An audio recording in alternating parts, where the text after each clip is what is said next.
일반적으로 대법원 사건은 소부, 즉 대법관 4명으로 구성된 재판부에서 절차를 진행하는 게 일반적이고요. 소부에서 만약에 대법관들 사이 의견이 통일되지 않거나 또는 기존의 판례를 변경할 필요성이 있는 경우에 소부의 요청으로 대법관 전체가 같이 심리 판단하는 전원합의체로 회부하게 되는 것이 일반적입니다. 근데 이번 사건은 조희대 대법원장이 직접 전원합의체 회부를 결정한 것으로 이제 보도가 되고 있는데요. 그런 차원에서 보자면 일반적이진 않고요. 그다음 절차 진행 속도의 측면에서 보더라도 사건 배당과 동시에 전원합의체 회부를 했다. 이것도 매우 이례적입니다. 그래서 전원합의체 회부 자체 또는 이 회부의 어떤 속도 이런 것들이 전반적으로 좀 일반적인 결정은 아니다 이렇게 보고 있습니다. 두 가지 측면으로 볼 수 있을 것 같은데요. 첫 번째는 매우 중대한 사건입니다. 단순한 공직선거법 사건이 아니고 가장 유력한 대선 후보에 관련된 사건이고 국민적 지지가 매우 높은 대선 후보의 사건이기 때문에 국민들로 하여금 이 결론에 대해서 수용성을 높이기 위해서는 아무래도 조금 더 대법관 전부 참여하는 그런 전원합의체 결론이 그에 부합하지 않겠나 이런 판단을 했을 수 있고요. 두 번째는 더 중요한 대목 중에 하나가 소위 헌법상 불소추 특권과 관련된 어떤 이슈가 있습니다. 이거는 뭐냐면은 지금 이재명 후보가 여러 하급심 포함해서 여러 사건이 지금 진행 중인데 6월 3일 대선 이후에 이 사건들이 이재명 후보가 대통령으로 당선됐을 때도 여전히 재판이 진행될 것이냐를 가지고 논란이 있습니다. 사실 헌법적 해석의 중론은 재판도 대통령 신분이 되면 중단된다라고 하는 것이 지배적이지만 아직까지 그런 대법원의 선례가 없기 때문에 이 불소추 특권의 해석과 관련해서 대통령이 됐을 때 재판이 중지되느냐 여부와 관련된 통일적 입장을 좀 대법원 차원에서 정리하기 위해서 그래서 아무래도 대법원 소부에서 결정하는 것보다는 전원 합의체에서 결정을 해줘야 나머지 하급심 재판부에서도 그 결정에 어느 정도 좀 존중을 하고 통일적인 재판 진행이 되지 않을까라는 차원에서 전원 합의체 회부를 한 것이 아닌가 이렇게 또 한 측면을 추측을 하고 있습니다. 일단 이번 이재명 후보의 공직선거법 사건 잘 아시겠지만 항소심에서 무죄가 판결이 났습니다. 항소심 재판 판결문을 보면 사실관계 인정과 법리적 판단에 있어서 매우 치밀하고 굉장히 꼼꼼하게 이제 들여다본 부분이 있기 때문에 대법원에서 이 사건이 뒤집힐 가능성이 희박하다라고 하는 것이 많은 법률가들의 이제 지배적인 의견이었고요. 그렇기 때문에 이 사건이 전원 합의체로 회부되었다라는 이유만으로 뭐 사건의 결과가 크게 달라지겠나 이런 생각은 듭니다. 지난 2020년에 이재명 후보의 또 다른 공직선거법 사건이 대법원 전원합의체에 회부됐고 그 당시에는 항소심에서 유죄가 났었는데 대법원 전원합의체에서 무죄로 파기환송을 했던 그런 선례가 있지 않습니까?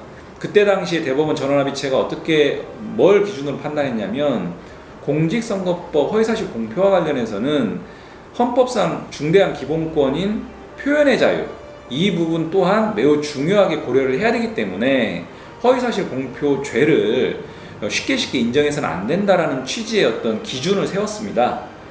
그런 기준 하에서 대법원 전원합의체가 또 무죄 파기환송한 선례도 있다라는 점도 이번 사건의 전원합의체 회부가 어떤 결론에 영향을 줄지에 대한 하나의 또 준거도 될 수 있지 않을까 하는 생각이고요.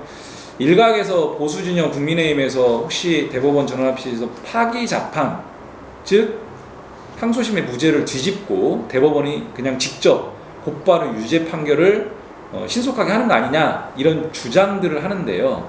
사실 대법원에서 파기하고 직접 유죄 확정하는 경우는 거의 없습니다. 특히 무죄가 났다가 다시 대법원에서 유죄로 바로 확정시키는 경우는 있을 수가 없습니다. 왜냐하면 그렇게 하려면 대법원에서 양형까지도 결정을 해야 되는데 그런 일은 없거든요.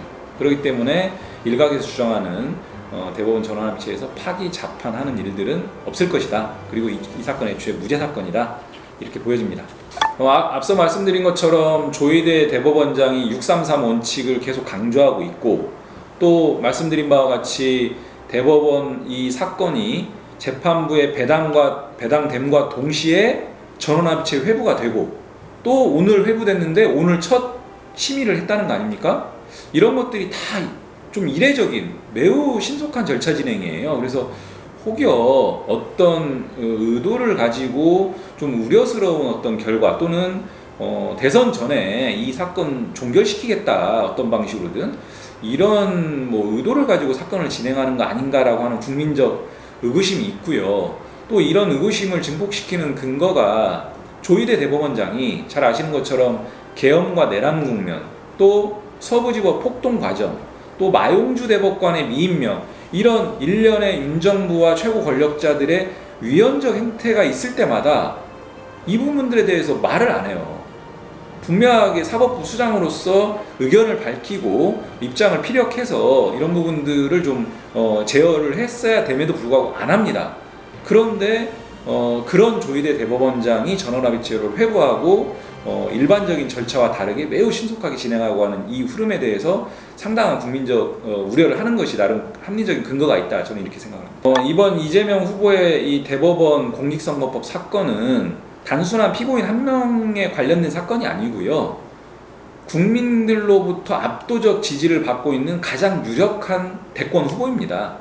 그 대권 후보와 관련된 사건이기 때문에 앞서 말씀드린 바와 같은 절차적으로 매우 졸속적이고 그리고 편파적인 방식으로 사건을 이상한 방향으로 진행을 시키겠다라고 하는 우려가 만약에 현실화가 된다라고 하면 특권 행사에 정면으로 도전하는 행위라고까지 저는 평가를 하고 싶고요. 그런 우려가 현실화가 되지 않았으면 좋겠다라는 생각이고, 현재 이재명 후보의 경우 위중교사 지금 공판기일이 6월 3일 대선 선거 투표 당일날 또 잡혀 있어요. 심지어 법원에서 과연 유력 대권 후보의 형사재판 진행을 한다라고 치더라도 이거를 선거일날 결심공판을 잡는 게 이게 과연 적절한지 심히 의문이고요. 이런 부분들, 그리고 또 대장동 재판 같은 경우는 지금 4월 22일, 4월 29일, 5월 13일, 5월 27일 대선 경선과 본선의 한복판에 이 형사재판들이 계속 있거든요. 저는 형사재판이 절차대로 진행되는 것도 중요하지만 그 못지않게 오히려 그보다 훨씬 더 중요한 것은 국민의 선택을 왜곡하지 않는 방식으로 어떤 그라운드, 선거판이 형성되는 것도 매우 중요하다.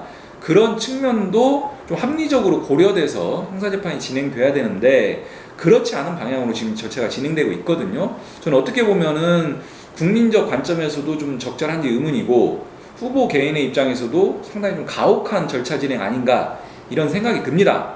그래서 저는 당 법률위원장으로서 우리 후보들이 어떤 부당한 그런 절차 진행이나 또는 잘못된 어떤 방식으로 좀 공경에 처해지는 부분은 있어서는 당 법률위원장으로서는 이런 부분들에 대해서 분명하게 목소리를 내고 필요하면 엄중하게 경고도 하고 이런 것들이 법률위원장의 책무다 이렇게 생각을 하고 앞으로도 대법원 사건 이상한 방향으로 흘러가지 않도록 계속 예의주시하면서 분명하게 무죄 판결 날 때까지 관심 갖고 책임 있게 결과 도출하도록 노력하겠습니다. 고맙습니다.